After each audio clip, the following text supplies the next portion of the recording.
अमरीश को फंसाने के लिए स्टानली कुछ उसकी वीडियोस रिकॉर्ड कर लेती है और इसके बलबूते पे वो ऐसे दिखाती है जैसे मुश्किल बहुत ज्यादा क्रिएट हो जाती है। लेकिन नताशा के साथ में एक्सीडेंट हो जाता है जब वो प्रेग्नेंट होती है और ये किसी मुश्किलों के कारण ये जंगल में होता है तो इसके ऊपर में एक कांच का टुकड़ा गिर जाता है जो सच में बहुत कॉम्प्लिकेटेड भी होती है क्योंकि अमरीश के सामने कोई दूसरा ऑप्शन नहीं होता है तो साले से बात करना चाहता है। लेकिन जब गया होता है तो उसका शर्ट का जो भी चीजें होती है वो फंस जाती है। हालांकि ये सब चीजों को रिकॉर्ड करके अब वो चाहते हैं साले की इसको ब्लैकमेल करना। लेकिन जैसे ही अब खुद को वहां से निकालता है, हालांकि साले कुछ पुरानी इमेजेस को भी उससे दिखाती है पर उसे कोई फर्क नहीं पड़ता क्योंकि वो अपने पास्ट को फिर से रिपीट नहीं करना चाहता। बाहर निकलते ही नताशा उसको देखती है और नताशा के मन में कुछ अजीब से सवाल चलने लगते हैं कि कहीं आप हाथापाई तो करके नहीं आएगा ना। और ये सारी बातों को वो धवल को भी बता देती है। हालांकि धवल इस चीज में भरोसा नहीं करता कि नहीं ऐसा नहीं हो सकता है और फिर चीजें थोड़ी सी ना यहाँ से अजीब हो जाती है क्योंकि अगले ही पल पता चलता है नताशा उसके पीरियड्स मिस हो चुके हैं और अब वो माँ बनने वाली है। वहीं प्रणाली की प्लानिंग बना चुकी होती है कि एक बार ना टेस्ट कराना बहुत जरूरी है भाविन की, तो वो अपनी डिंग डोंग करने के लिए तैयारी कर लेती है। लेकिन वहीं चीजें अब थोड़ी सी और अजीब हो जाती है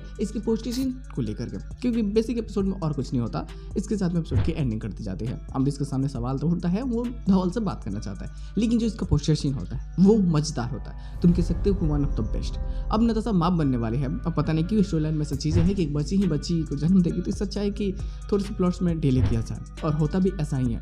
नताशा और ये किसी कारणवश जंगल में होते हैं और वहाँ पे हो सकता है कि सेलिब्रेशन कर रहे हो या फिर सालनी को रोकने की कुछ प्लानिंग बना रहे हो और उसी टाइम पे नताशा के ऊपर में एक गाछ का टुकड़ा गिरता है और फिर ये वहीं पे बेहोश हो जाती है और इसके पेट के हिस्से पे गिरा होता है तो इसका बच्चा खराब होने के बहुत सारे चांसेस है और हो सकता है कि ऐसी चीजें हो क्योंकि अब नताशा के लिए भी एक मुश्किल ये है कि उसके पास एक ही किडनी है और अगर वो बच्चे को जन्म देती है तो बच्चा बच सकता है या फिर ये बच सकती है, इसमें से कोई एक ही हो सकता है। और अगर ये मर गई तो फिर स्टोरी लाइन आगे बढ़ेगी नहीं, तो इससे अच्छा है कि हमें बच्चों को ही कुछ टाइम के लिए सोच हटाना होगा। तो ऐसी स्टोरी लाइन हो सकती है। चीजें बहुत अजीब है, मजेदार भी है। देखते हैं लोग प्लॉट्स में और क्या चीजें हो सकती है।